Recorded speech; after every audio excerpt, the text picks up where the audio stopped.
Buenas tardes. Les doy la bienvenida al Museo Arqueológico Nacional y les agradezco su presencia hoy aquí. A una nueva sesión de una tarde más del tercer ciclo de Arqueología Española en el exterior. Y tengo el placer de presentarles al doctor Ferran Borrell, que es científico titular del Departamento de Arqueología y Antropología de la institución Milà i Fontanals, que pertenece al Consejo Superior de Investigaciones Científicas. Borrell centra su trabajo en el estudio del origen, la difusión y la consolidación de las comunidades agrícolas y ganaderas en el Mediterráneo occidental, a partir específicamente de la caracterización, del uso de herramientas líticas. Y desde muy temprano, desde el 97, trabaja en ambos extremos del Mediterráneo, muy especialmente y a veces con dificultades, porque es una zona convulsa en Oriente Próximo. Ha trabajado en Siria, en Turquía, en Israel y en Jordania. Destacamos que desde 2015 dirige el proyecto de Nahal Oz en Israel, que es de lo que nos va a hablar esta tarde, un poblado de cazadores-recolectores que está en una zona donde interacciona con comunidades ya agrícolas. Y más recientemente, desde 2022, por ejemplo, pues participa en proyectos en Chile, en Chipre, sí. Me he ido al otro extremo del mundo. Y sobre el inicio de la ocupación de la isla en época prehistórica y también en otro yacimiento, Seybush, en Turquía, que es casi coetáneo, un poquito anterior al famosísimo de Göbekli Tepe, que les sonará. Un proyecto, la verdad, bastante interesante. Y en la península ibérica, pues destaca su trabajo, sobre todo tecnología lítica, como les digo, en yacimientos neolíticos, sobre todo en la zona de Cataluña, como la Bauma o la Prunera, y dirigió, y ahora a lo mejor le podemos preguntar, retoma la investigación en el yacimiento interesantísimo de las minas de Gavà en Barcelona.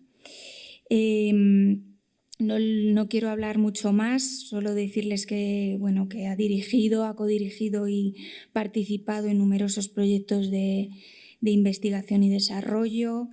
También tiene innumerables trabajos publicados a nivel nacional e internacional, en revistas de impacto, ha organizado también congresos especializados y forma parte de comités de evaluación de revistas y editoriales internacionales de prestigio. Y nada más, pues le cedo la palabra y luego pues volvemos a hablar todos. Gracias, Ferran. Pues muchas gracias, Lucía. Muchas gracias por invitarme, muchas gracias al museo por invitarme y darme la oportunidad de explicar los resultados de este proyecto. Muchas gracias a las personas aquí presentes en el día de hoy.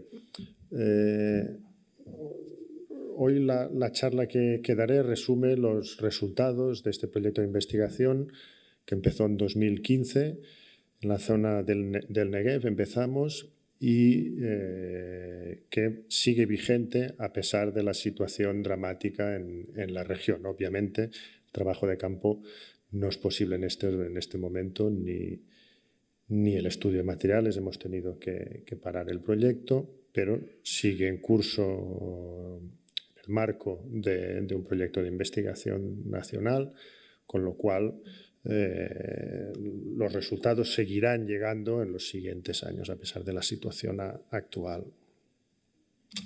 Bueno, esto es un proyecto que empieza en 2015, actualmente está en curso, como ya he dicho, aunque el trabajo de campo ha tenido que ser suspendido por razones obvias, y es un proyecto hispano-israelí dirigido con el doctor Jacob Bardi de la Israel Antiquities Authority, que cuenta con la participación de investigadores españoles, israelíes y de otros países internacionales, en Canadá, Francia, alemanes, etc.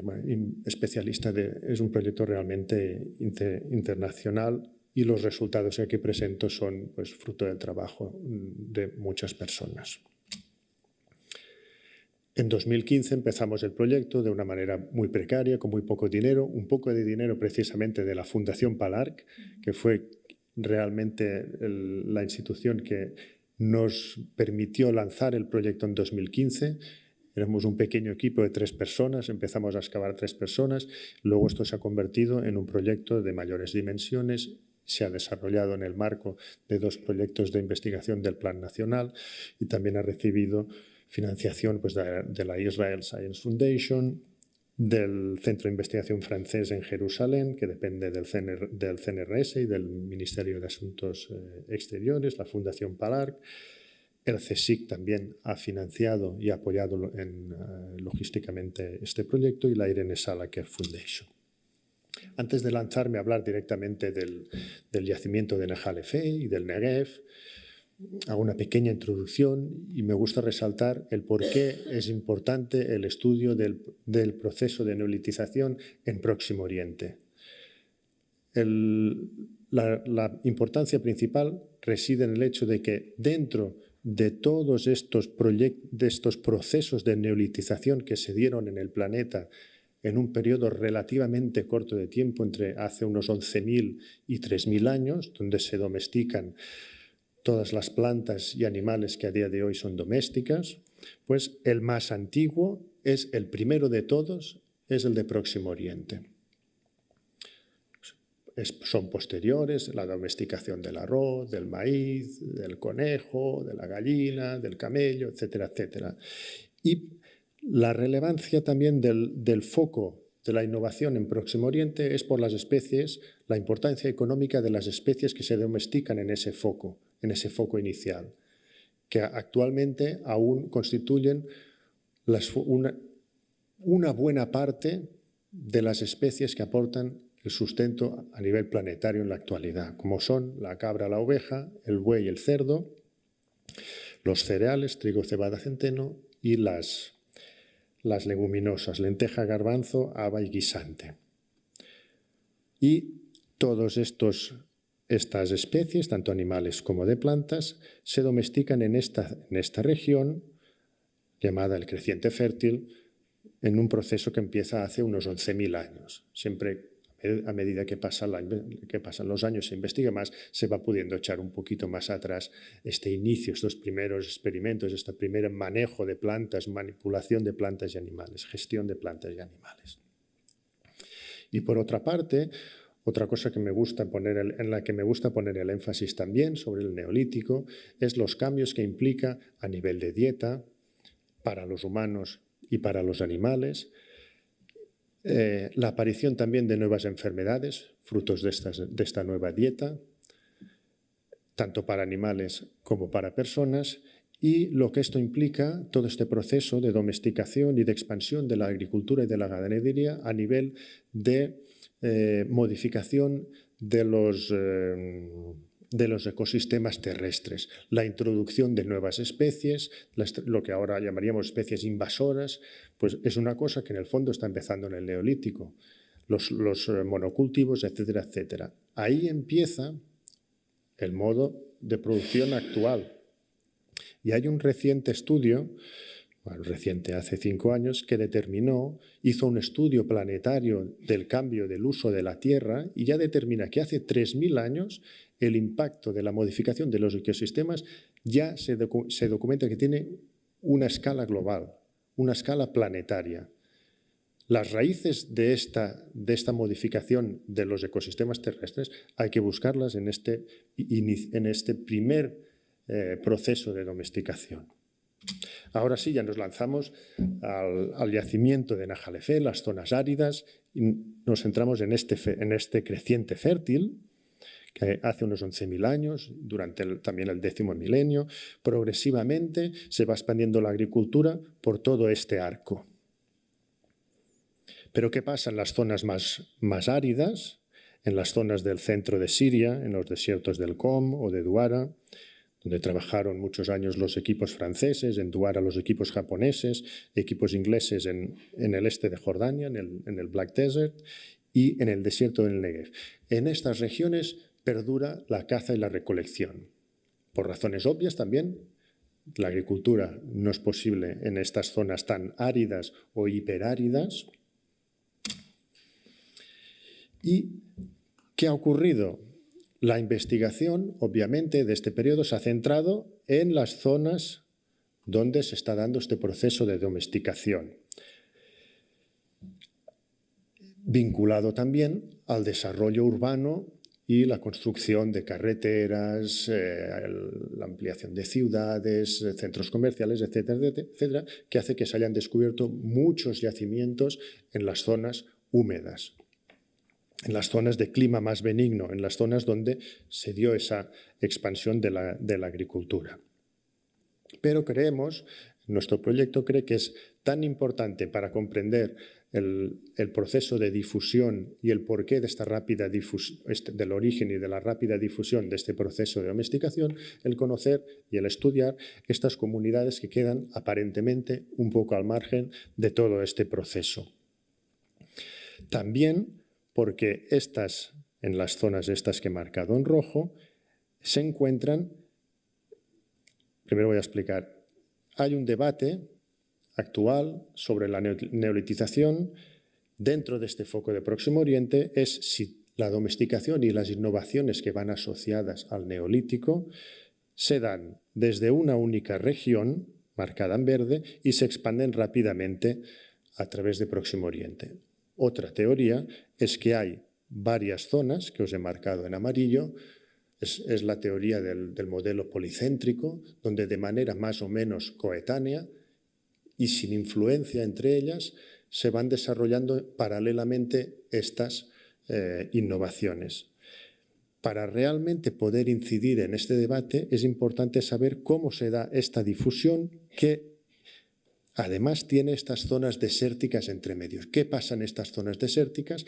Y en este caso es necesario saber si a través de estas zonas desérticas puede difundirse también el neolítico y, por tanto, poner en conexión estas zonas que podrían ser independientes. El objetivo del proyecto de Najalefe es, por tanto, proporcionar, reconstruir, conocer todo lo que podamos de estas poblaciones de cazadores-recolectores del Negev, en particular de la parte norte del Negev, que es donde se encuentra este yacimiento. Tamaño de la comunidad, movilidad, subsistencia, técnicas constructivas, arquitectura, etc. Pero también, y en eso queríamos hacer incidir o tratar de conocer qué tipo de interacción había entre estos cazadores-recolectores y las comunidades agrícolas al norte.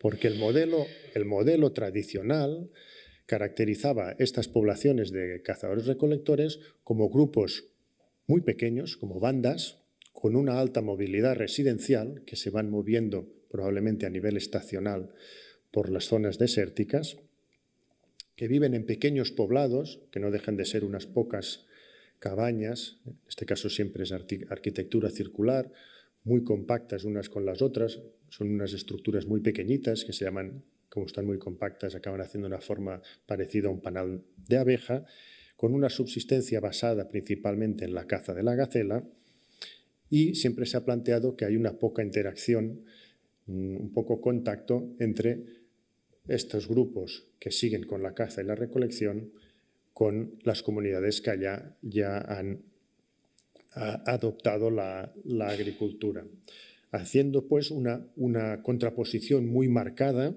entre estos dos modos de vida y que se materializa en diferencias de la cultura material y las prácticas socioeconómicas. ¿Dónde se encuentra el yacimiento de Najalefe?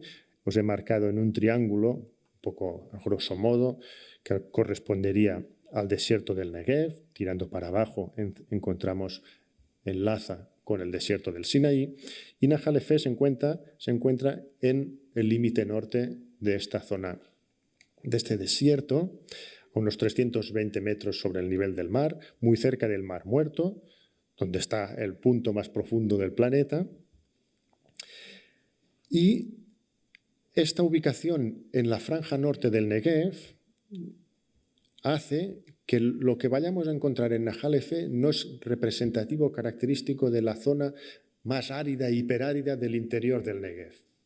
Y esto marcará un poco todo lo que hemos ido, los resultados, ha marcado un poco los resultados de lo que hemos ido encontrando durante estos años en la excavación de Nahal Opheh. Como veis, la ubicación no se encuentra en la región donde hay una precipitación de 50 milímetros o menor anual, sino que está en una zona de transición. Esto es la actual, también no olvidemos esto. Pero se encuentra en una zona donde no es que llueva mucho, llueve muy poco, pero la precipitación es mayor que en el interior del desierto del Negev. Y eso se refleja también en que se encuentra un poco a caballo entre las distintas zonas de vegetación, más desértica, en este caso sería la amarilla, la de estepa, Irano-Turanian, esta más marrón, y en el fondo la vegetación mediterránea no está lejos del yacimiento de Nahal Opheh. De ahí que a día de hoy es un entorno árido, pero realmente pues, con mucha vida. A nivel de la vegetación es bastante escasa, básicamente arbustos, alguna acacia, pero la vida animal es muy abundante. Todos estos animales han sido, las fotos que he puesto las he buscado, hay un proyecto que se dedica a estudiar la fauna actual del desierto y ponen cámaras y han ido captando al caracal, al zorro, el lobo. Nosotros también teníamos un problema que nos visitaban el yacimiento y nos habían destrozado alguna cosa, pusimos una cámara, no pillamos a las personas que venían a hacer eso, sino que pillamos también a una hiena y a una gacela. Pero no es la foto de esta hiena ni de la gacela. Pero también hay gato salvaje, este roedor que no me acuerdo, damán roquero, creo que se llama, me lo he apuntado varias veces y ahora he pensado... asno, gacela y el ibex, que es uno de los símbolos del desierto del Negev. Y he puesto el camello porque el camello no se encuentra en estado salvaje, pero esta latitud del Negev se utiliza como zona de pasto cuando llueve y reverdece un poco esta franja norte del Negev, pues los beduinos que aún viven en esta región pues tienen sus camellos pastando por allí, con lo cual pensé que estaría bien añadirlo para daros una idea de la fauna que encontramos en este. A nivel de aves también es muy interesante porque los dos ejes de migración norte-sur entre África y el continente europeo lo encontramos uno a través de la península ibérica, pero el otro eje norte-sur es todo el Mediterráneo oriental, cruzando desde Egipto, Israel, Líbano, hasta llegar a Turquía, y entonces los pájaros utilizan estas dos autopistas, con lo cual es frecuente ver bandadas enormes de grullas, de cigüeñas, depende de la época del año, evidentemente, o son muy abundantes también las rapaces, que muchas de ellas están migrando norte-sur. El yacimiento. El yacimiento, todo esto de aquí es el yacimiento de Nahal Opheh. Está dividido en 3 sectores por estos 2 pequeños barrancos. El sector 1 es el sector en el que hemos trabajado, en la parte alta de este sector. El sector 3, donde también hay algunos restos, también probablemente contemporáneos del poblado neolítico, pero no hemos trabajado allí. Y aquí hay lo que parecen algunos túmulos de cronología posterior, probablemente calcolíticos.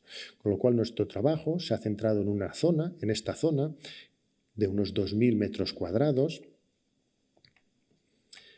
y como veis aquí está encaramándose por la colina el yacimiento. Aquí podéis ver dónde estamos trabajando y delante tiene toda la parte, la llanura esta del el lecho seco del Najalefé, que es el río de la víbora. También hay víboras por ahí, no la he puesto en las fotos. Entonces, el yacimiento. Entre 2015 y 2018 hemos descubierto y excavado el que es ahora mismo el mayor poblado de cazadores-recolectores en todo el Negev y Sinaí para el periodo precerámico, el Neolítico Precerámico B, el PPNB, Prepoteri Neolithic B. Medio, porque las fechaciones del yacimiento nos dan eso, este rango entre 8.000 y 7.600 calibrado antes de Cristo. El yacimiento está estimado, el yacimiento neolítico de esta época, estimamos que tendría unos 1.500 metros cuadrados, estimado, y hemos excavado 350 metros cuadrados. El tamaño del yacimiento hace que, aunque sea una estimación, es el mayor poblado del PPNB de esta región. Y el área excavada es la mayor también para este periodo en los desiertos del Negev y del Sinaí, con lo cual no estamos hablando de una pequeña muestra, sino de la mayor muestra para este periodo en esta región. Y hemos excavado en la parte alta, ya os he comentado, a partir de aquí para arriba, que se tira para arriba la colina, aquí ya solo sale, no hay sedimentación y es todo roca madre de aquí para arriba. El yacimiento continúa hasta abajo hasta llegar al río, a la parte seca del Wadi. Como podéis ver, es una línea de 7 casas, de 7 que hemos interpretado como edificios domésticos. No hay ninguna, no se solapan, con lo cual podrían ser más o menos contemporáneos, algunos de ellos mal conservados por la erosión, obviamente, esta parte de aquí también. Y las dataciones que hemos realizado de los edificios, pues nos han dado eso, entre un 8.100 y 7.700. Tenemos una datación posterior de una zona exterior, muy cerca a la superficie, que sale un late PPMB, y luego tenemos de este periodo tenemos 14 dataciones, con lo cual la atribución cronológica es robusta y corresponde a los niveles de uso de las casas o de las estructuras anexas, mientras que estas dataciones corresponden a estructuras negativas, estructuras de combustión, posteriores que empiezan en un nivel un pelín superior y son claramente identificables. Con lo cual, la ocupación principal pertenece al Neolítico Precerámico B medio y es de la que voy a hablar, y es el objetivo principal de la investigación que estamos realizando en el yacimiento. Y se tratan de edificios residenciales con algunos posibles muros de aterrazamiento o de delimitación de zonas exteriores. Con lo cual, uno de los aspectos que más nos ha llamado la atención es esta arquitectura circular, que sí que es típica de los cazadores-recolectores, porque en las zonas donde el neolítico se ha expandido en este creciente fértil ya han hecho la transición a la arquitectura rectangular, en las regiones áridas continúa la arquitectura circular, pero hemos visto que en el caso de Najalefé es una arquitectura circular, en algunos casos de grandes dimensiones, con una inversión de trabajo muy alta y con una complejidad realmente inesperada, donde tenemos estas grandes, les llamamos cabañas, pero llamar a esta construcción una cabaña puede ser un poco inexacto. Yo os voy a enseñar algunos ejemplos. Una arquitectura circular de dimensiones grandes, compleja, pero también bastante distintas unas de otras las casas, aunque hay unos patrones que comparten.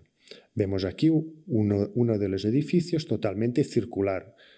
Todas estas casas están semi-excavadas en la colina, con lo cual hay una parte que sería muy subterránea, la de tirando para la colina, hacían una L excavando y quedaba una parte de la casa era subterránea. La otra se levantaba un pelín el muro. Aquí se ve claro que este muro tiene cara interna y externa y era un muro exento. Esta casa creo que hace unos 4 metros de diámetro, esta hace casi 5, esta es más pequeñita. Tenemos una cierta variabilidad. Hablando sobre esta arquitectura doméstica compleja, aquí tenemos el mejor ejemplo que hemos excavado, con una conservación espectacular de unos 1,30 m de este muro. Tiene una altura de 1,30 m. Como podéis ver, está una entrada clara que hace un pequeño peldaño hacia el interior, ahora lo veremos. Una estructuración del espacio interior con una pequeña habitación, un hogar central, un suelo enlucido con mortero de cal. Eso implica una gran inversión de trabajo, un mantenimiento de esta estructura y una voluntad de ocupación que nos parece que va más allá de una ocupación perenne, estacional, de corta duración, de grupos pequeños. Esta estructura que hemos excavado, podéis ver la entrada, donde hay este pequeño escalón, esta pequeña habitación, a la parte izquierda, con estas losas. Esta losa está trabajada y las piedras están hincadas también usando este mortero de cal, pero otra receta. Y la habitación pequeña, como no, también está enlucida por el interior y tiene su pequeña entradita también en el interior. Aquí podemos ver otra estructura que excavamos al año siguiente, que es la que nos ha quedado por excavar, que también presenta una complejidad bastante considerable. Aquí, esto no es que sea una chapuza nuestra, es que aquí es donde vinieron al final la persona o las personas que venían a visitar el yacimiento y hacer agujeros, un día se presentaron con un bulldozer y nos destrozaron 2 medias cabañas. Por eso me da vergüenza enseñar esta foto, pero no es problema, no fue dejadez nuestra. Esta es la estructura que se veía, este es el trocito de la otra estructura que se veía. La estructura es esta de aquí, la que habíamos anteriormente, y vemos que esta, que es la que nos ha quedado a medio excavar, porque los últimos trabajos de campo los hicimos en 2022, en noviembre. Estaban previstas, ya teníamos los billetes, los contratos, la casa alquilada, el coche, excavar en noviembre de 2023 y evidentemente se tuvo que cancelar todo. El objetivo era acabar de excavar esta casa, que es espectacular, de un tamaño y de una similitud con la de al lado también muy remarcable, donde se ve eso que os decía, por la parte alta, donde han cortado, el muro solo tiene cara interna. Abajo, el muro, para sostener la estructura, la estructura tiene cara externa también. Hace como un poco es un muro peralte, es un muro reforzado, donde realmente, porque hay una gran tensión, entendemos, de toda la estructura que hay que soportar. Una puerta, igual que la casa anterior, y en este caso lo bonito es que aparte de tener esta estructura anexa, que interpretamos como estructuras de almacenaje, no sabemos de almacenar qué, pero de almacenaje, en este caso tenía otra, a la que después añaden esta otra habitación, que es esta que vemos aquí. Y esta otra habitación también tiene su pequeña entradita. Y luego le añaden otra estructura a esto. Tanto han expandido que al final lo que acaban haciendo aquí es cargarse un poco la otra casa, que probablemente ya estaba en vías de abandonarse. Pero para que veáis la complejidad de la arquitectura de estos cazadores-recolectores con una alta movilidad. Aquí os las ponemos de lado, son muy parecidas, no son unas gafas, si según como la mires puede parecer unas gafas o un búho. Pues para que veáis esta complejidad, aquí ya se ve otra, aquí había otra casa que ya empieza. Antes no lo he comentado, pero estaba puesto. Hemos excavado 8 casas, estimamos, porque se ven parcialmente en superficie que puede haber entre 20 y 25 más, tirando abajo la colina hasta llegar al wadi, con las 2 puertas. Esta es otra pequeña casa, más pequeñita, pero que con los mismos elementos, entrando por la misma parte. Esta parte de aquí está evidentemente perdida por la erosión, el hogar central.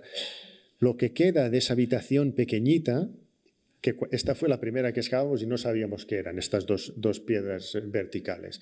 Y vino un señor local, un sabio local, nos dijo que si eran representaban unas deidades, la grande es el señor, la pequeña es la señora. En el Negev pues siempre hay dos losas que representan el padre, la madre, no sé qué. Al final, pues esto lo hemos interpretado como parte de estas pequeñas habitaciones que hacían a la entrada a la izquierda de la casa. Hay un patrón muy repetido, a pesar de la variabilidad observada. El hogar central, luego se verán alguna otra, esta tiene un poquito el suelo parcialmente enlosado. No diré más cosas que si no chafo la siguiente. Y otro aspecto también muy destacable del yacimiento que creemos muy relevante es que, por ejemplo, en esta estructura lo que se ha hecho es, tiene un pequeño muro alrededor, aquí se pierde, delimita un espacio exterior de uso doméstico vinculado a esta estructura. Aquí encontramos muchos restos de talla, muchas puntas de flecha. Se da como vemos que hay un perímetro en el fondo, esto es como un perímetro de una zona que consideras, bueno, esta es la que me pertenece, que pertenece a esta unidad doméstica. Y la conservación de la unidad 6, de la cabaña 6, también era espectacular. Sobre los suelos, el acabado de los suelos de las casas, tenemos tierra batida, tenemos mortero de cal y tenemos una que está enlosada, parcialmente enlosada. El mortero de cal, como veis, es muy claro y reviste un poquito la parte baja del muro. Encontrar en el Negev mortero de cal, lo que hemos encontrado es las primeras evidencias del uso de mortero de cal en arquitectura de cazadores-recolectores en el Negev. El mortero de cal es una tecnología, una pirotecnología, que para esta época es muy conocida, pero siempre en el marco de las comunidades agrícolas, de las zonas más húmedas, y con arquitectura rectangular. Por primera vez lo encontramos, arquitectura circular, cazadores-recolectores del Negev. El Negev, una zona donde no hay apenas agua, escasea la madera, que son dos elementos fundamentales para la preparación del mortero de cal, porque hay que quemar la caliza y luego hay que hacer la pasta con agua. Evidentemente, el uso del mortero de cal lo que nos está hablando es de un mantenimiento y una inversión en estas unidades domésticas. Un mortero de cal que en una de las 4 casas donde lo encontramos estaba pintado de rojo. Desgraciadamente es una de las casas que estaba más destruida por la erosión. No diré nada de esto es el suelo de mortero de cal y no diré nada de esto de momento, luego os aclaro el enigma. Los muros, vemos también un patrón de construcción de los muros muy repetido, que es iniciando la primera línea hilada de piedras, losas verticales y después varias líneas de losas de menor tamaño en horizontal, como veis en esta casa, en la 8 y en la 1. Esto es un patrón que se nos va repitiendo casa tras casa. Hogares centrales, tenemos estos 4 hogares centrales que hemos encontrado en las 4 unidades completas. En las incompletas no hemos encontrado el hogar, porque están incompletas, lógicamente. En uno de los hogares que el suelo está revestido con mortero de cal, se le ha hecho un labio también con mortero de cal. Y como veis, hay un anillo de piedrecitas, esto de aquí son piedrecitas puestas todas alrededor en vertical y luego se cubrieron con mortero de cal. En otras ocasiones, la construcción es más sencilla. Y lo que destaca también mucho en el yacimiento son estas pequeñas estancias, pequeñas estructuras de almacenaje, pequeñas pero muy claras, todas con unas dimensiones y una manera de construir muy parecida. Enlosadas, en su mayoría también en la base, y que no hemos encontrado nada especial en sus rellenos. Los fitolitos tampoco nos han dicho nada, y a nivel de material, escaso y no indicativo. No sabemos si es que guardaban los utensilios o porque grano no parece lógico que guardaran el grano aquí. No hemos encontrado apenas semillas en todo el yacimiento, muy escasas. Y siempre están vinculadas a los edificios domésticos, enganchadas, por decirlo de alguna manera. Hay unas pequeñas variaciones, y en algunas de ellas hemos encontrado material macrolítico en el interior, algún pequeño machacador, alguna pequeña mano, pero tampoco no nos permite decir si están vinculadas al procesado de vegetales, de cereal, de lo que sea. Por lo tanto, puede ser un sitio de almacenaje de herramientas, de instrumental. ¿Y qué sabemos de la techumbre de estas casas? Sabemos muy poquito, evidentemente, pero tuvimos la suerte en el año 2021 de encontrar, cuando excavamos la unidad 8, debajo de metro y poco de bloques y bloques y bloques de piedra, encontramos lo que hemos interpretado como los restos de un techo caído. Afortunadamente teníamos a Oriol Bultó en el equipo de campo, que es especialista en carbones, y nos obligó a excavarlos con mucho detalle y podía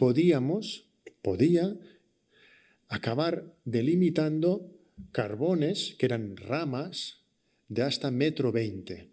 Entonces está trabajando en ello y vamos a intentar reconstruir esta techumbre que para más INRI ha identificado una parte de estos carbones que eran muy abundantes. Yo en la vida he encontrado un contexto así, de tantos carbones, que daba hasta pereza recogerlos. Como veis, lo ha identificado como roble en el Negev.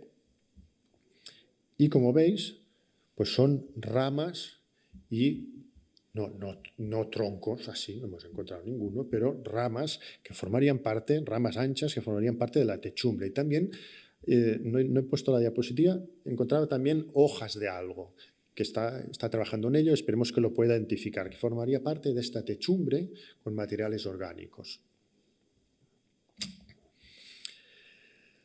Además, formando en esta misma unidad y por los alrededores, formando parte del derrumbe de todos estos bloques, este metro y pico de bloques que sacamos, encontramos muchos restos de una sustancia, de un producto algo negro, a veces mezclado y a veces con este aspecto plasticoso y que hace una fractura concoidea. Y en algunos casos con unas marcas vegetales. Pues lo hemos analizado, 34 muestras han sido analizadas por Jacques Conan, de la unidad de la Universidad de Burdeos, que ahora ya está retirado. Ha podido identificar, lógicamente, que es betún del Mar Muerto, donde en el Mar Muerto hay betún, asfalto natural, y se conoce su explotación. También betún de otra procedencia, y después ha podido identificar que en estas mezclas ha identificado la preparación de varias mezclas donde se añadían pues, minerales de cuarzo, calcita, dolomita y aragonita. Y lo ha relacionado, la aragonita, con que se añadía concha triturada. Y como veremos, no hay muchas, pero hay conchas en el yacimiento. Y estas son las evidencias más antiguas del uso de este betún, que interpretamos que tendría un uso, lógicamente, que es el uso más conocido y más común, que es de adhesivo, para enmangar el utillaje lítico, pero lo encontramos en unas cantidades y en este contexto de derrumbe que creemos que podría tener que ver con algún tipo de función en la construcción, en la parte alta del edificio, igual para impermeabilizar alguna zona, para tratar alguna zona. Todo el techo no, porque entonces ya hubiéramos encontrado kilos de betún, pero su uso en algún aspecto de la construcción. Cambiamos el material más habitual que encontramos durante la excavación, es el utillaje lítico tallado, talla bidireccional de láminas, que es una tecnología que se inventa, tiene su origen en el Éufrates, alrededor del 9000 a.C. y que se difunde por todo buena parte del Próximo Oriente, desde el Levante norte al Levante sur, llegando incluso a Anatolia central, pues también llega a la región desértica del Negev, que con materiales locales. Esto precisamente, este pedazo de cuchillo, es un material no local, con los materiales locales, que son unos nódulos más pequeños que encontramos en la zona del Negev, no se pueden producir este cuchillo, con lo cual es fruto de algún tipo de intercambio. Lo mismo con esta hoja de hoz, que está hecha, su presencia, las hojas de hoz hay pocas, pero hay, y aún queda muchísimo material por estudiar, con lo cual se van a encontrar más. Hemos reconocido algunas en el campo, pero puede haber más. Su número es pequeño, pero es muy llamativo. Hojas de hoz en cazadores-recolectores. Y en este caso está hecho con material no local, con lo cual tienen acceso a algunos materiales. La fauna es muy escasa, los restos de fauna son muy escasos, muy poquita y muy mal conservada, pero el equipo de arqueozoólogos con los que trabajamos, con Roger Alcántara, María Saña de la Universidad Autónoma de Barcelona, han podido documentar que básicamente se trata gacela y ibex. Estaban cazando gacela e ibex en unas proporciones bastante similares. Liebre también, y entendemos que todos estos son para el consumo, aunque la liebre también podríamos para la piel, y luego han documentado la presencia de zorro, de gato salvaje y muy pocas muestras, creo que son 2, 3, 4, no recuerdo bien, de buey o de asno salvaje, con lo cual estos dos los podemos poner un poco así en interrogante. La subsistencia, los recursos animales, ibex y cabra. Ibex y gacela, perdón.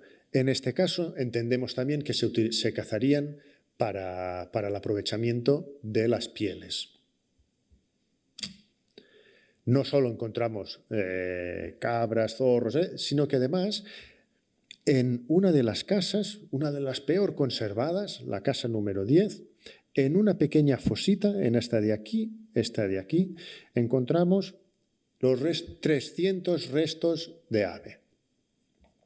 Han sido estudiados por el doctor Lionel Gurichon y ha identificado como mínimo 5 individuos, ninguno está completo, pero restos de al menos 5 individuos de 3 tipos de especies, de rapaces diurnas, que son el milano, el ratonero común y el halcón.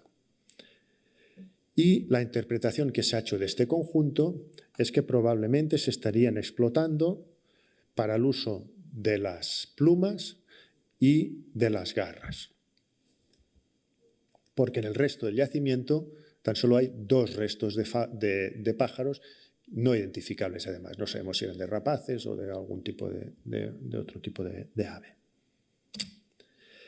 También encontramos conchas, no son muy abundantes, pero encontramos conchas procedentes del mar Mediterráneo y del Mar Rojo. Algunas de ellas presentan perforaciones, otras también obviamente han sido utilizadas como ornamentos.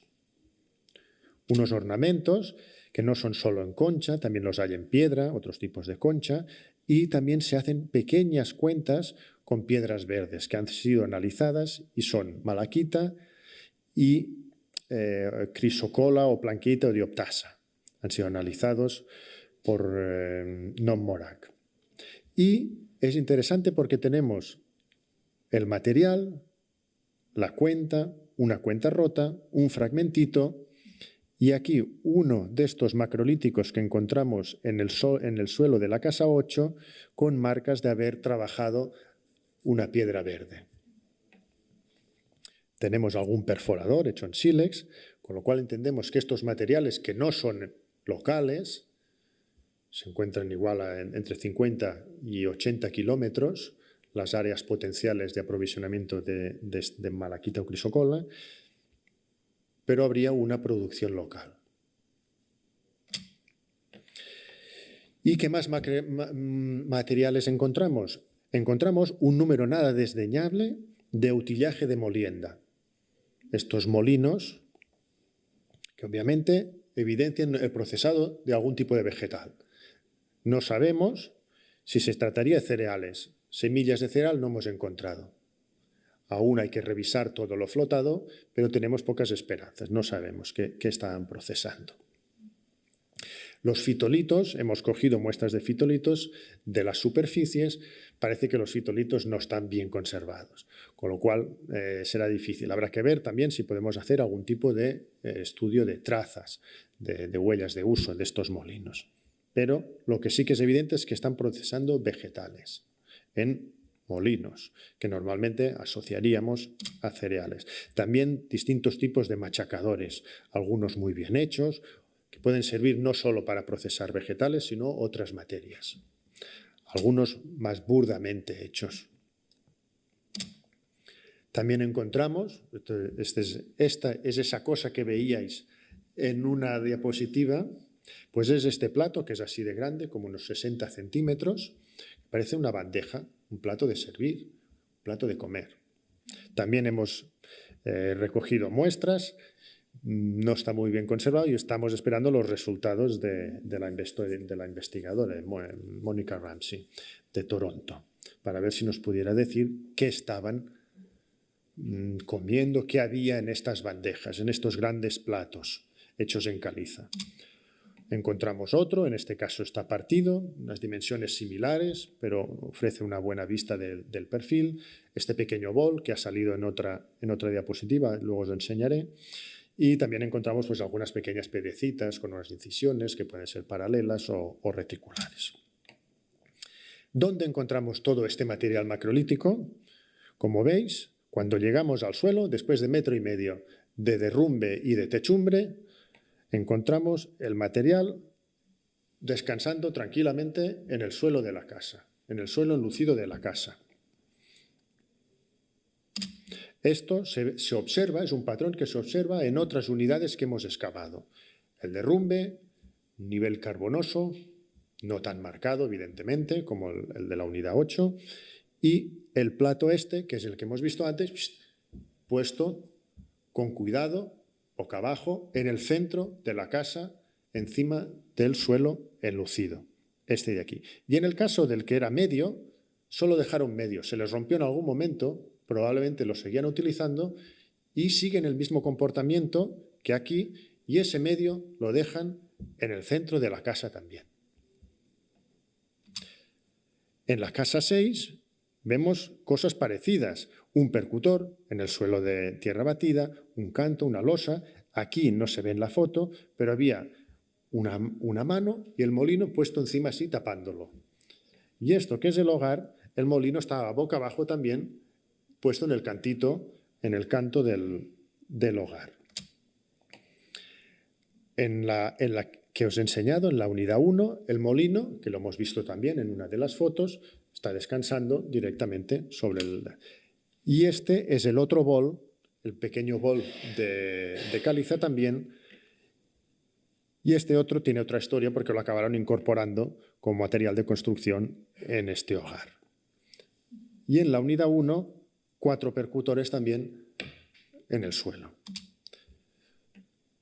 El relleno tan homogéneo de bloques, tanto en la parte donde sería tan homogéneo, tanto en el interior como en toda la superficie de estos, que son 5 metros de diámetro, este relleno nos parece, y este patrón repetido de material macrolítico en el suelo, nos está indicando que es una colmatación rápida, homogénea, que no nos parece accidental ni accidentada y no se trataría de un abandono precipitado.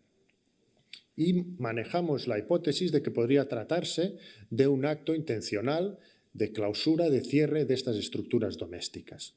La hipótesis que lanzamos. Y sobre el paisaje. Los carbones son muy abundantes en el yacimiento, lo cual nos ha permitido pues eso, datar bien todas las casas, identificar estos materiales de construcción. El polen está peor conservado, ya nos dijo esto Jordi Rebelles desde que le empezamos a llevar muestras.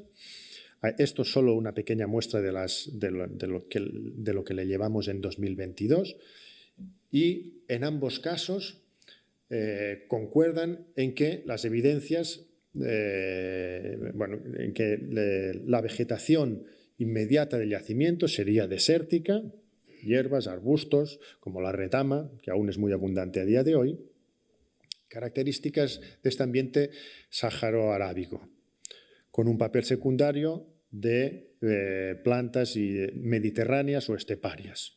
Pero, tanto con el polen y con los carbones, se identifica árboles, la presencia de árboles, que interpretamos no como la presencia en formato de bosques, sino quizá poblaciones que se están extinguiendo, dado que estamos en el norte del Negev y que no estarían lejos, que aún podría haber pequeños grupos de árboles en esta zona y que podrían ser aprovechados. Y en este sentido es interesante que hemos recibido confirmación tanto desde el polen como del carbón. Y en conclusión, los trabajos que hemos realizado en el desierto del Negev han puesto al descubierto este mayor poblado del Neolítico precerámico B, de cazadores-recolectores, que va desde el Negev hasta el norte del Negev, hasta el Sinaí, para este periodo. Tiene unas características que algunas de ellas sí que encajan con el modelo tradicional de cazadores-recolectores, arquitectura circular, caza de gacela y de cabra, etc. Pero hay otras características, como es el propio tamaño del poblado, la complejidad de la arquitectura, esa inversión de trabajo en la arquitectura y la presencia de tecnologías e instrumentos tradicionalmente vinculados a las comunidades agrícolas, como es el uso del mortero de cal, las hojas de hoz, los elementos de molienda, los molinos, que hacen difícil, no encajan bien en este modelo tradicional, que los definía como pequeños grupos, bandas muy móviles, en pequeños yacimientos, etc. Porque interpretamos que este yacimiento de Najalefé sería una ocupación permanente o semipermanente, probablemente vinculado a que está en esta zona norte no tan árida del Negev. Y concluimos que los cazadores-recolectores que habitaron esta franja norte de contacto con las poblaciones neolíticas campesinas no quedaron al margen de este proceso de neolitización, de todas estas transformaciones, sino que constituyó una zona de interacción, de intercambio, una zona buffer, como no me sale la palabra. Bueno, una zona donde había transfers de tecnología que llegan y que son integrados y adaptados por los cazadores-recolectores. No sabemos a cambio de qué. No sabemos qué. Sabemos algunas cosas que son adoptadas por los cazadores-recolectores, no sabemos qué les podían ofrecer. Adaptándolos a esas circunstancias desérticas del ecosistema en que vivían. Lo cual nos obliga a revisar este modelo tan tradicional y abre la puerta a una interpretación más rica del proceso de neolitización, tanto a nivel de Oriente como de esta región en particular, del Levante Sur, yendo un poquito más allá de esta tradicional dicotomía blanco y negro, cazadores-recolectores contra agricultores, considerando la posibilidad de existencias un poco de situaciones híbridas debido a una alta interacción entre comunidades tanto cazadores-recolectoras y agricultoras. Muchas gracias y muchas gracias a todas las personas que han asistido hoy aquí y las que han apoyado el proyecto.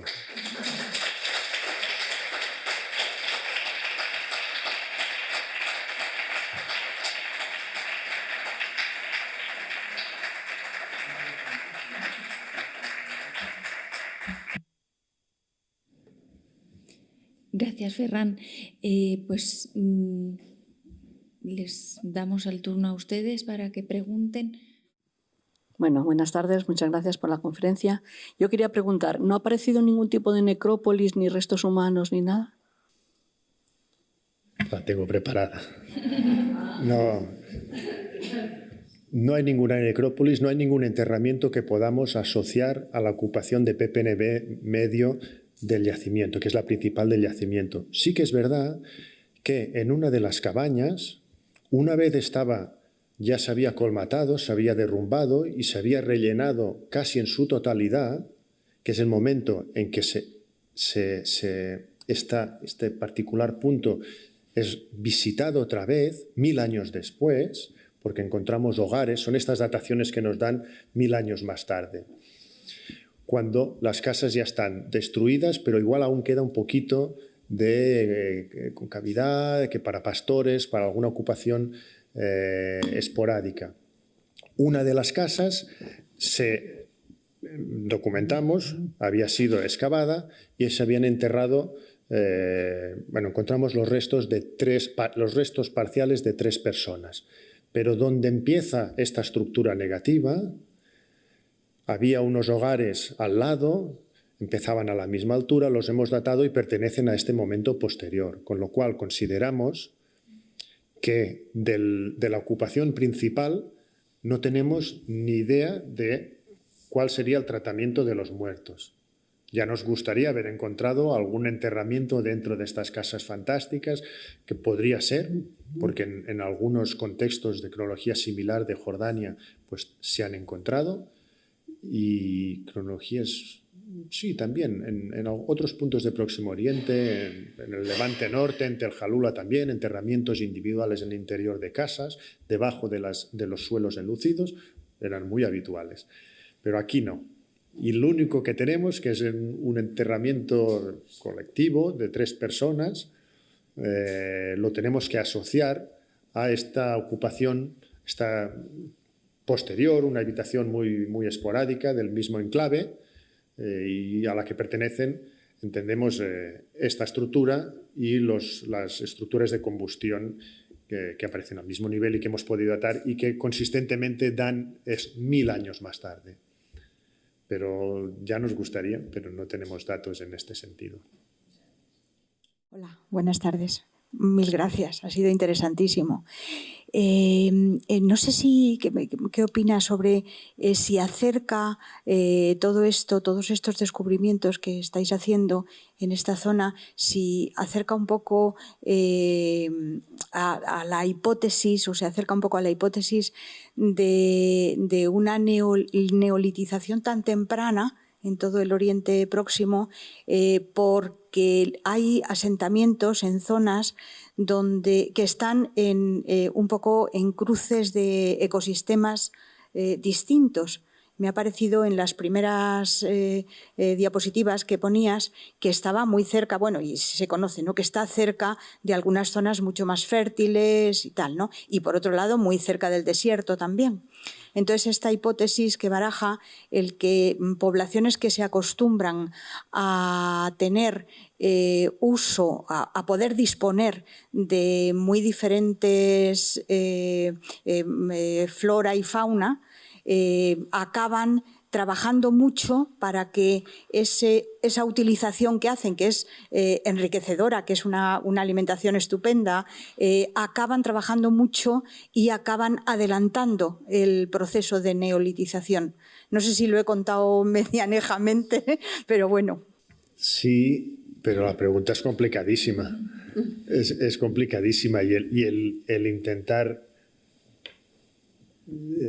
responder si ese factor sería decisivo en el avance de ese proceso de domesticación o en esa difusión, no me atrevería a apoyarlo o tampoco podría refutarlo.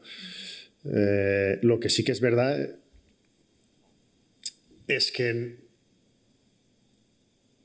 tiene que haber, evidentemente, unas condiciones de clima y de vegetación que lo permitan, pero también, básicamente, las condiciones tienen que ser sociales en este sentido, que permitan esa organización, ese cambio hacia otro tipo de tareas, de alimentación, etc.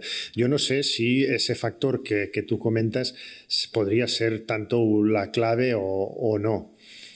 Lo que sí que es muy curioso es que la difusión del Neolítico y hasta el origen, si diéramos por buena la hipótesis de que dentro del área del Próximo Oriente puede haber varios centros de innovación, o aunque solo haya uno o haya varios, sí que es verdad que luego la dispersión se da a través de ecosistemas y de climas muy distintos, donde solo paran cuando llega realmente las zonas áridas, las zonas desérticas.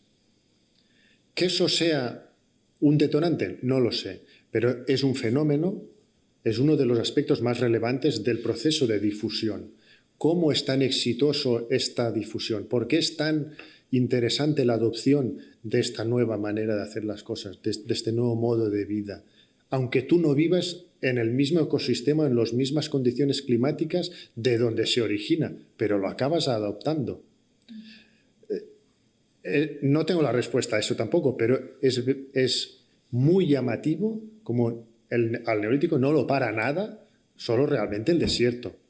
Las condiciones muy desérticas, donde realmente allí ya no es posible nada, y aún así, en las zonas no tan hiperáridas del desierto, ya habéis visto todo lo que percola, tecnología y esos molinos, que algo deben hacer con esos molinos. A lo mejor intercambiaban carne por grano. Sería posible, no sería descabellado. Pero lo siento, pero no tengo una respuesta clara, que esto va mucho más allá de nuestro trabajo, es una cuestión muy general y que habría que tener en cuenta muchos elementos para responder de manera clara. A mí la visión cenital de las viviendas de este poblado me ha recordado instintivamente esas formas circulares a los yacimientos de Göbekli Tepe o de Çatalhöyük, ¿no?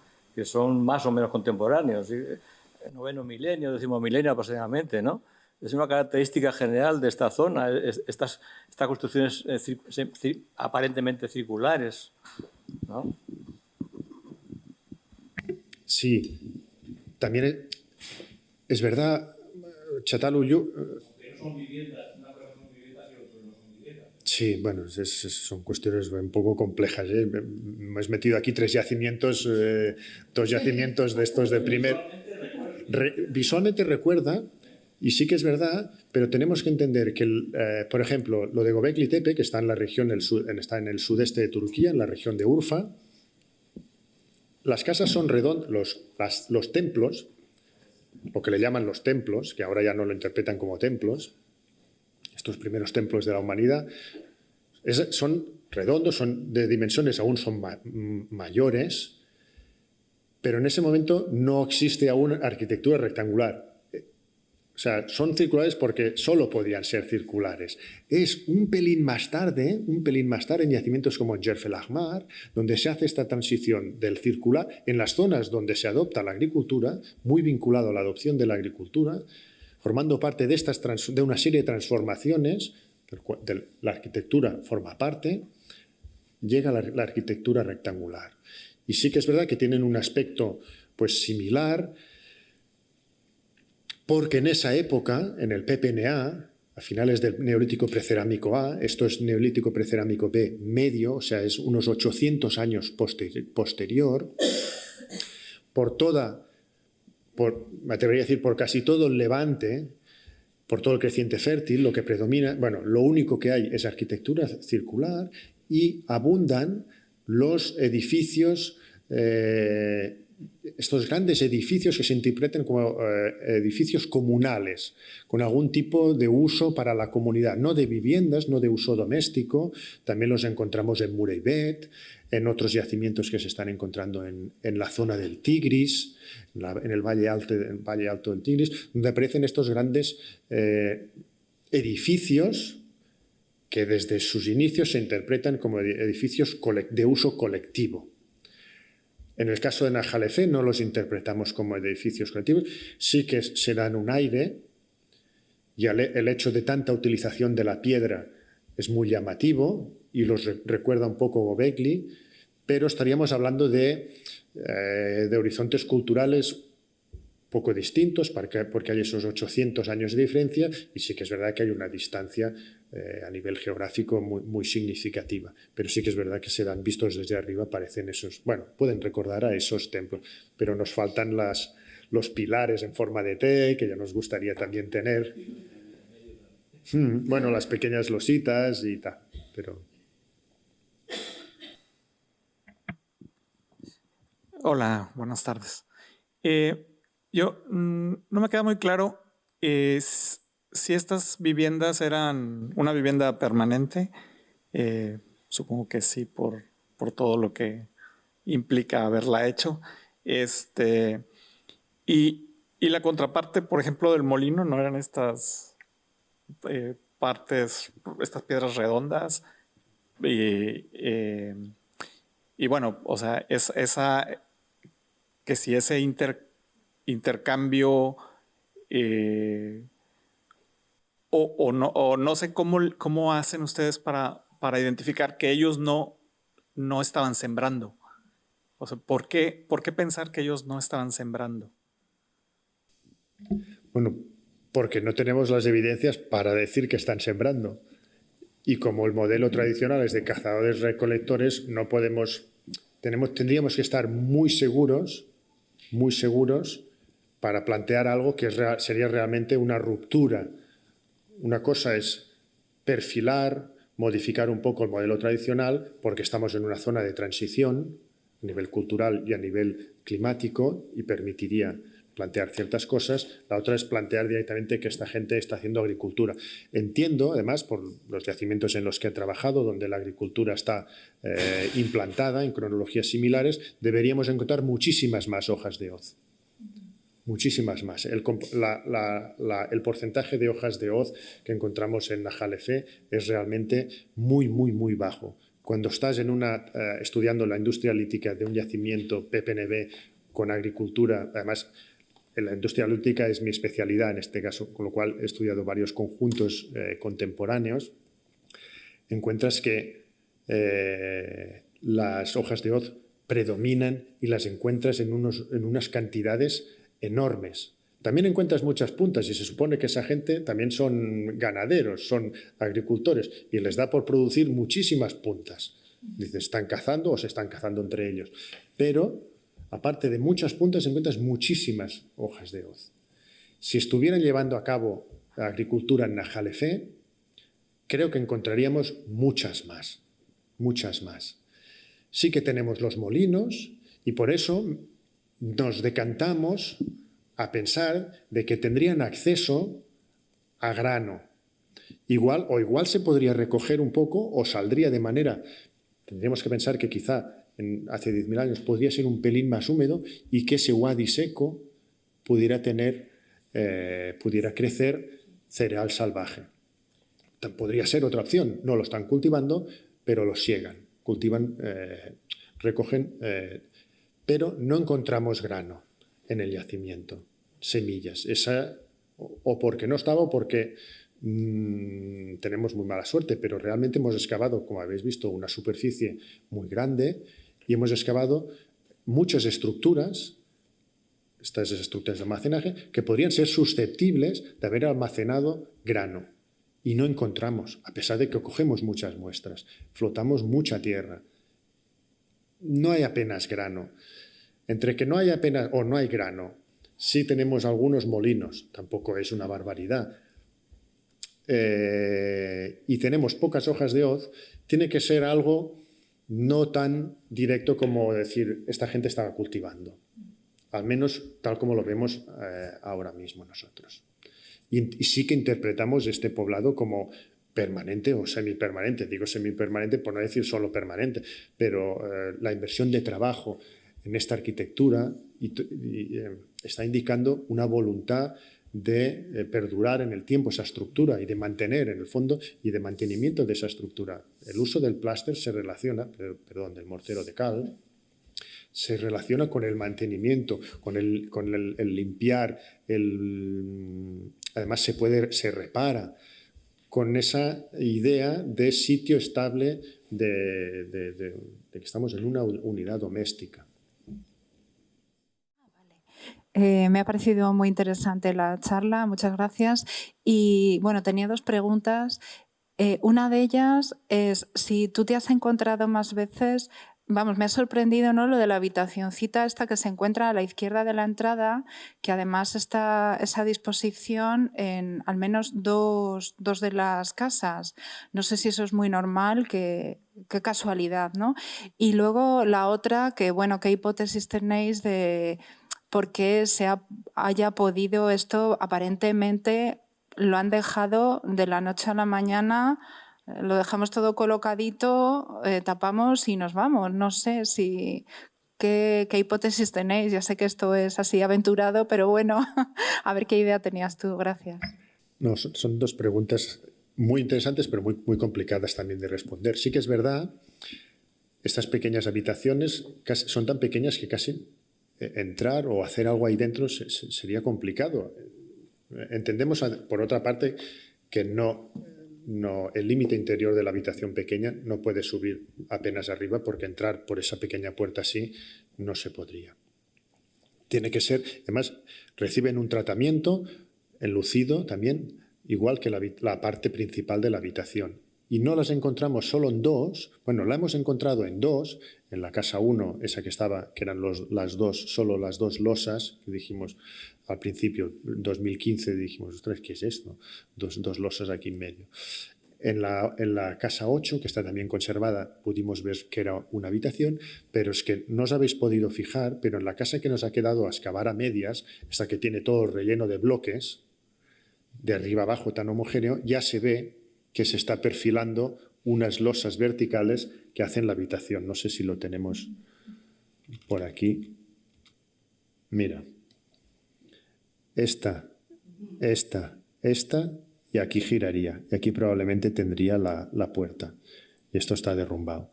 Aquí se nos perfila exactamente la misma habitación que esta de aquí. ¿Qué función tendría? Ni idea. Tan pequeñita, es que ahí no cabe nada.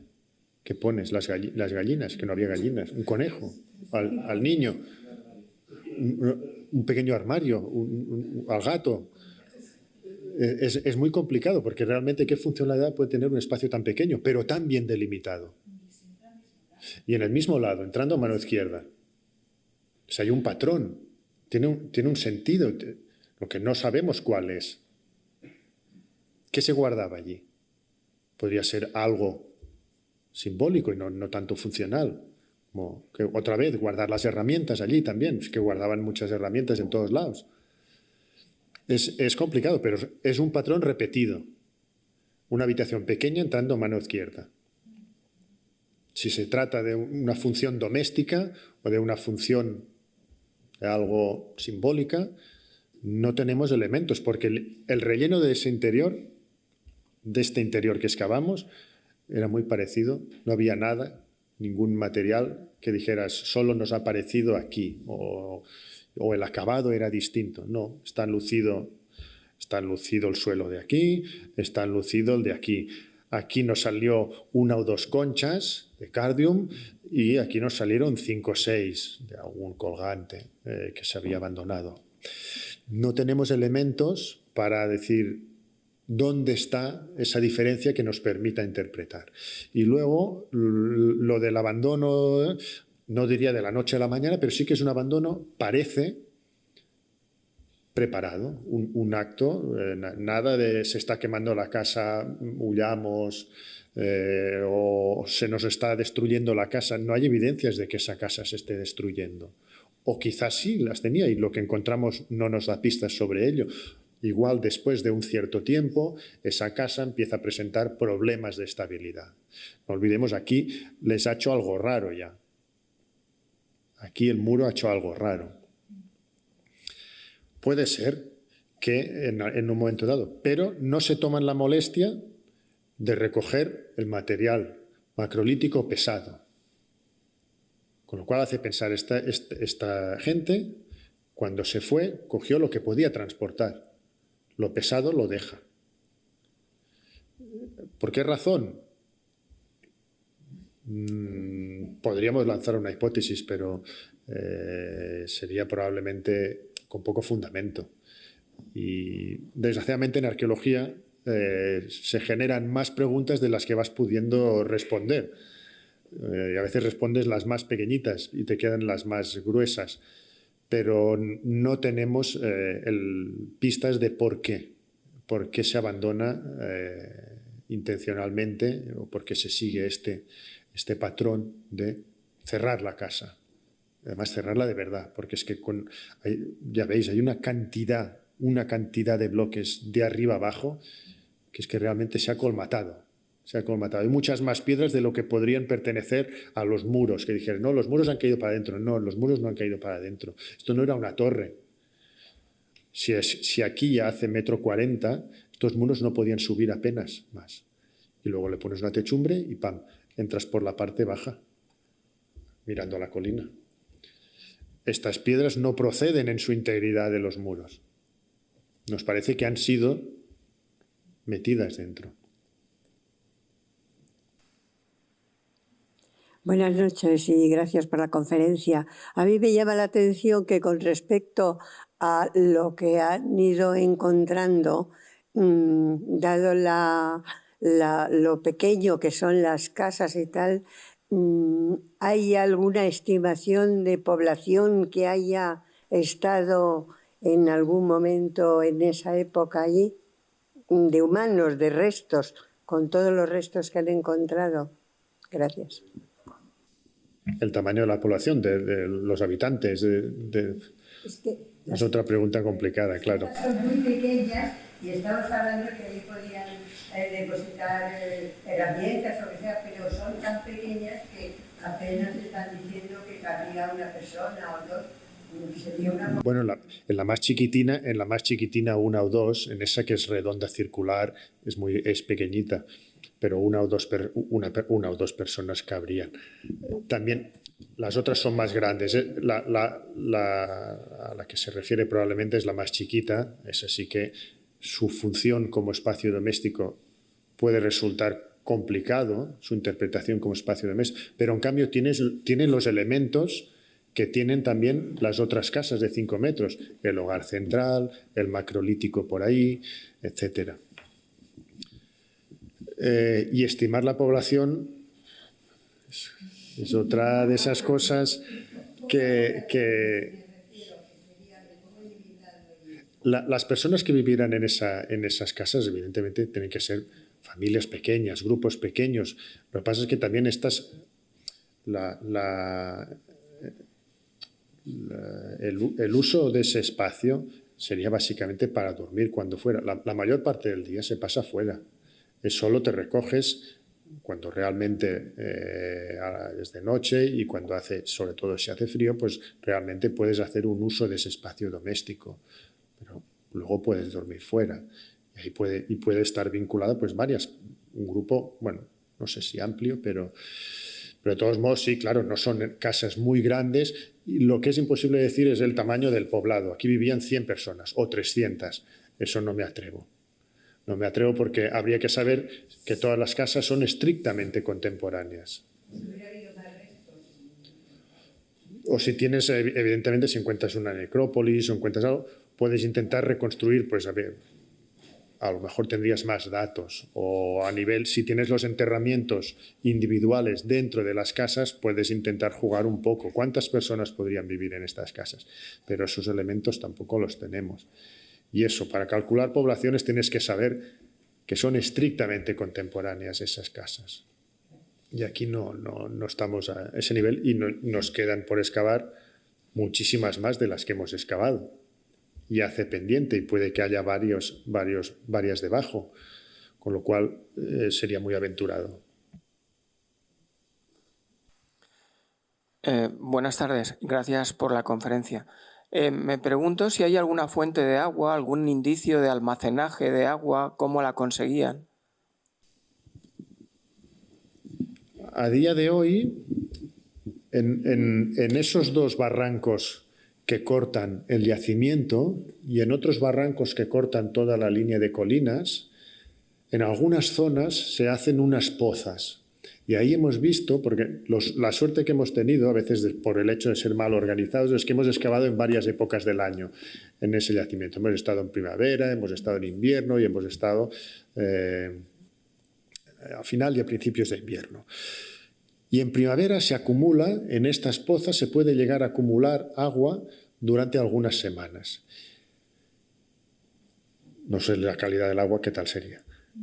Y a unos 5 o 10 kilómetros hay una gruta donde yo no he visitado, el otro codirector, el codirector israelí, se tiene conocimiento de un pequeño manantial de agua. Que funcionara en ese momento, no lo sabemos. Que lo conocieran, no lo sabemos. Y de agua dulce, en río, muy lejos tendrías que irte para encontrar un cauce perenne. Cuando llueve, ese Najalefé, ese wadi seco, puede llevar agua, pero eso dura nada, unos días apenas. El agua acumulada en esas pozas puede durar unas semanas. ¿De dónde sacarían el agua? Pues quizás de este pequeño manantial a 5 o 10 kilómetros que está en una zona, es una especie de, no es exactamente una cueva muy profunda, sino que es un poco de visera. Y allí sí que hay un poco de surgencia de agua. Pero es otra incógnita, cómo estas comunidades, y no solo la de Najalefé, sino las que viven en el interior del Negev, cómo sobreviven, de dónde sacan el agua. Es otro tema. En Najalefé tenemos estas posibilidades, pero no cubrirían todo el año. No cubrirían todo el año, y menos con abundancia. Pues muchas gracias, Ferran, otra vez, por tu Gracias a vosotros, ha sido un placer. presencia, y a ustedes también por venir. Espero que les haya gustado y que vuelvan la semana que viene, a la misma hora. Gracias.